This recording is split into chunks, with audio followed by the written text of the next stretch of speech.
हमार हाँ जेवल माझा हमारा स्वर्गीय बुल्लू उस्ताद के बिरहा हो रहा हम गावेला कौन से ना रही एक कुल कमेंट करल अंकुल लड़कवा कि हैदर अली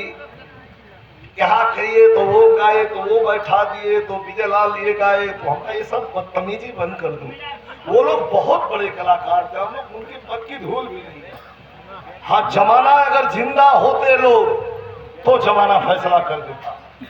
जो नहीं है उसका नाम लेकर के मत किसी को बदनाम करो। कवि जी भाव लिखते हैं खून की कीमत, खून के थलो कोई सनो रही, लेकिन मौका पर खून जब खून के लिए खड़ा हो जाला तो भाव कभी लिखत हो।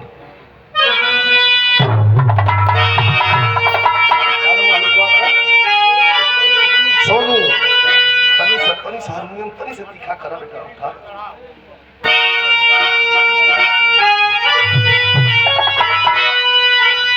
भूमिका कवि जी लिखते हैं ऐसे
आज हल्के से रिकॉर्ड कला कुछ कुछ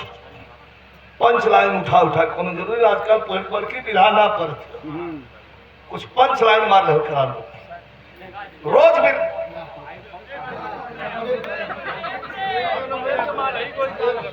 विपिन कहा गए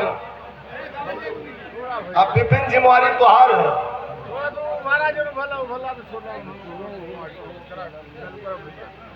वाह वाह वाह वाह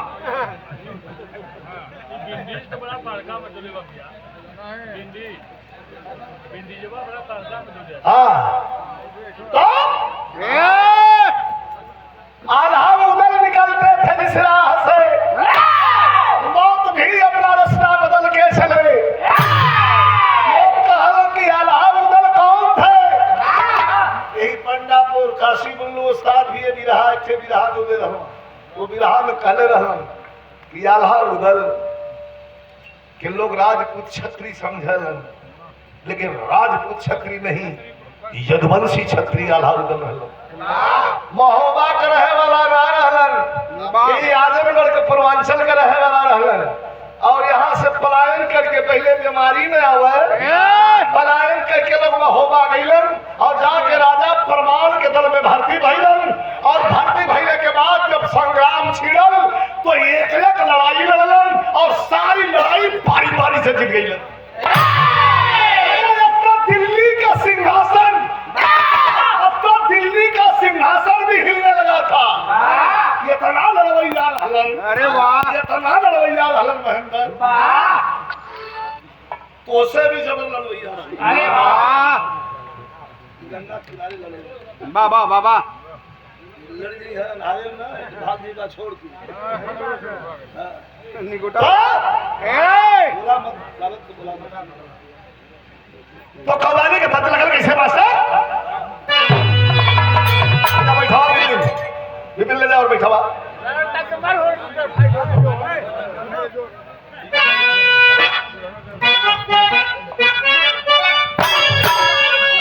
बाबा वो सात लोग याद दादा करे बदगाई रहा कि पंजाब के बोतल में पंजाब के बोतल में कश्मीर का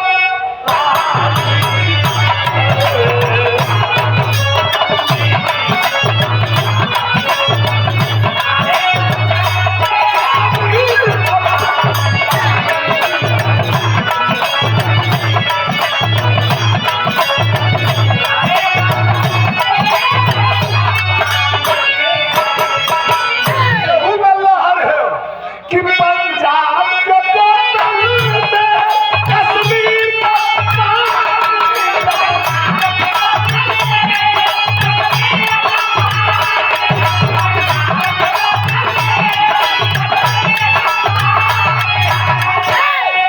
अरे कश्मीर का पानी है लखनऊ की नजाकत नजाकत यही के अगर सोझो कह देबा कि लखनऊ की नजाकत गंगा से पिटा थे नजाकत कैसन होले कि लखनऊ के नजाकत नजाकत नजाकत अरे बॉम्बे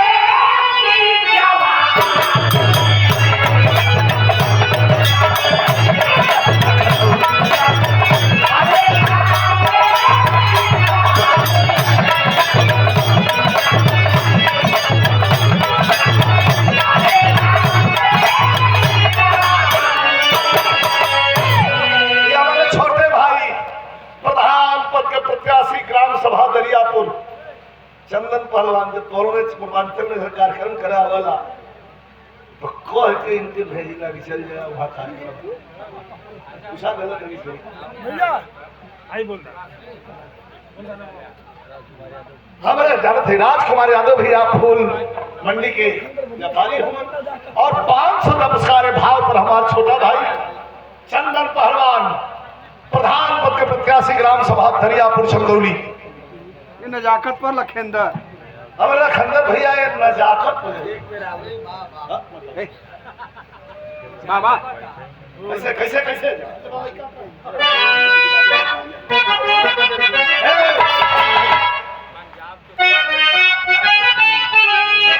कि पंजाब के बोतल में कश्मीर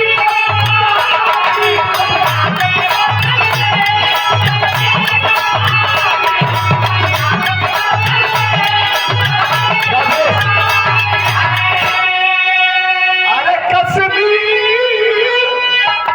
का पानी है लखनऊ की नजाकत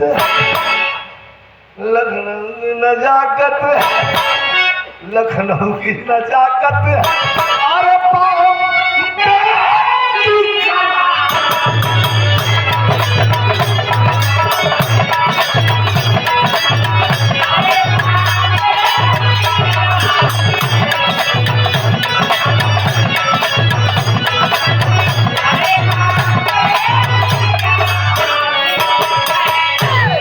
लेकिन यहाँ कभी जी बतावला हम कही आई हमार भाषा बीरताई बाजार में नाम लिखा ले क्यों चाहे कि बीरताई बाजार में जाके दुकान पर कहवा कि तेरे 10 रुपया के बीरताई को अंदर न मिली बीरताई होले कहा खून में होले बीरताई अरे उनके मन के हाँ। बोलल कर सो प्रधान और विधा का होगा हम जान के भी नोट करते इनके हटवाई का देते हैं के हटो बार बार बोला यहाँ बहुत बंद एकादशिया है खाली गाय ले चला इज्जत लूटे में अपनी पीछे पड़ल हूँ अपन बचाए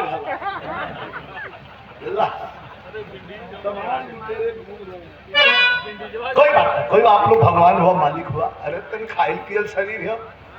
अरे प्रेम में आदमी एक जन हुखारी हर से भरत एक जन हर से भरत हो इंसान जाने के हम लेके आल है हम जानले हुए तो लोग के वाला छोड़ दिले हुए आप लोग से कमा चला दे लेकिन का करी इहो लोग आई गई ना। अब इन लोग के पूरा पेमेंट करे के कोई कौन कुछ मिली ना चाहे तो रात भर के तुम लेकिन बिरहा में भी रस का लाइन हो कि जनसाली जवानों कि जनसाली जवानों अरे तल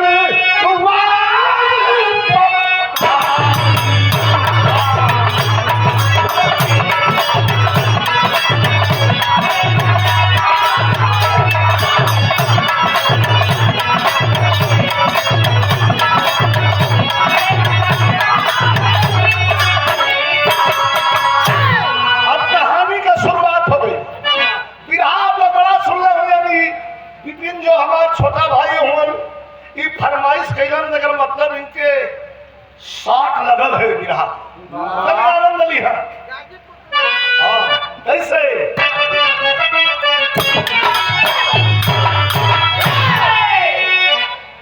कभी कहा था कि है शेर समर में सबके ऐसे समर में सबके जब खनके खूनी खंजर ऐसे समर में सबके जब खनके खूनी खंजर कर जाए नजर में जो भी आधार मौत के मंजर। कहानी शुरू हो गई कि दरबार लगल मोहब्बत दरबार लगल मोहब्बत में बैठे आधा मतवाला दरबार लगल मोहब्बत में बैठे आधा मतवाला उलर मल खान बिराज बैठल में सही ताला। बातों की चली परिचर्चा एक तरफ लाला एक तरफ मुगल एक तरफ मलखान एक तरफ परमार एक तरफ काला सैयद एक तरफ प्रभा तिवारी सारे लोग अपन अपन तलवार पर हाथ रख के बैठल हुआ और जैसे आप लोग बिरहा सुने बैठल हुआ यही तरह दरबार में लोग बैठल हुआ बड़े शान से अपने अपने तलवार के लोग संभारत हो तो बात छिड़ गई। किसी विद्वान ने कहा है कि लकड़ी के गढ़ले लकड़ी जितने चिकन होले बात के गढ़े लगवा तो बात उतना रुखल हो जाए। बात की चर्चा छिड़ गई बातों की चली परिचर्चा आधा चिंतित हो बोले बातों की चली परिचर्चा आधा चिंतित हो बोले ये बात खटकती दिल में और राग का खोले आधा दोनों अखिया भर गई उधर के बड़का भैया टपा गई लाख एकदम रोबर रोबर हो गई उधर दोनों ने खलन भैया भैया तोरे आंख में आंसू ये कैसा आंसू। तब बहस छिड़ल कौन बात पर छिड़काई बहस फूलवा कर फूलवा के रहा फूलवा ये उधर का औरत तो जमाने में उतना सुंदर मेहरारू नहीं रहनी। अरे के फूल से फूलवा तौरात रहल हो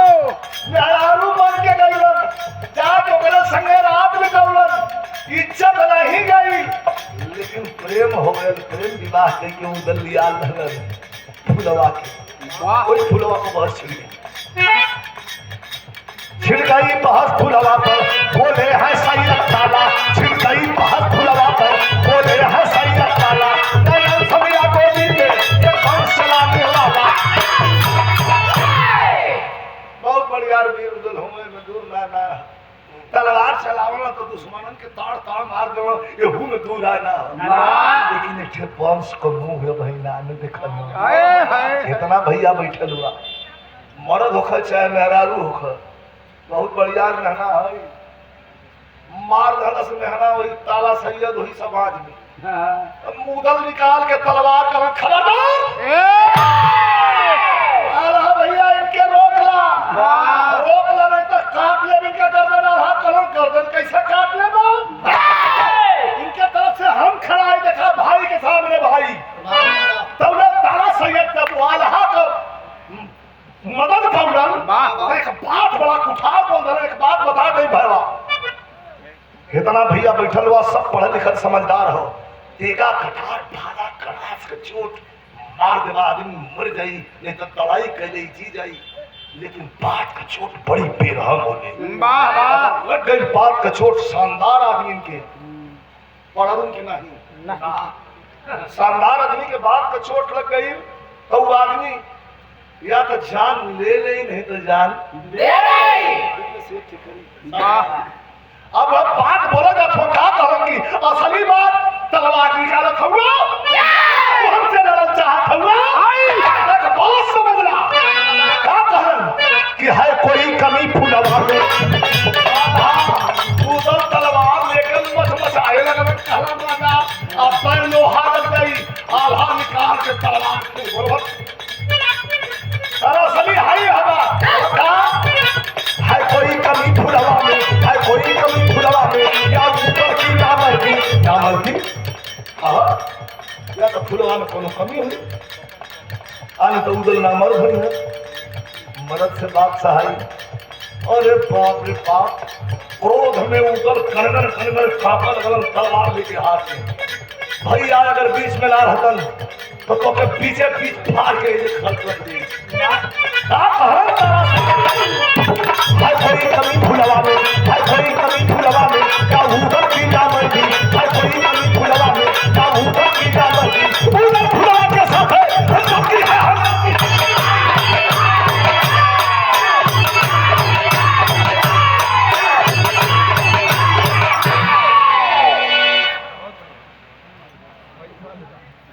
है कोई कमी फुलवा में या उदल की ना होगी या तो कोई कमी फुलवा में हुई अरे तो उदल ना मर्द हुई है अरे वाह है तलवार हाथ में लेके हारन जुआरी बती आंख में मोटा मोटा आंसू लेके और उदल समाज में से उठलन असिया पोछा समाज से बाहर निकल गए कला भैया को तकलीफ है बाप को भैया अरे वाह की बतिया था घर होत रहा सौ सकत रहल तो फिर चौकी के चौका का बात चौका मतलब घरे के बात हरे समाज में खोलने का काज वाह ये हमारे फूल मंडी के व्यापारी राजकुमार हमारे राजकुमार भैया रामपुर से एक शब्द प्रदान केलन है भैया के प्रणाम बाबू दल रोते चल रहे बात लग गई तो कभी भाव खत्म कैसे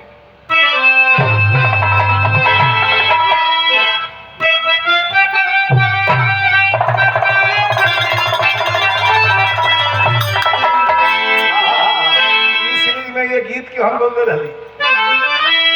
लहर आज भी हो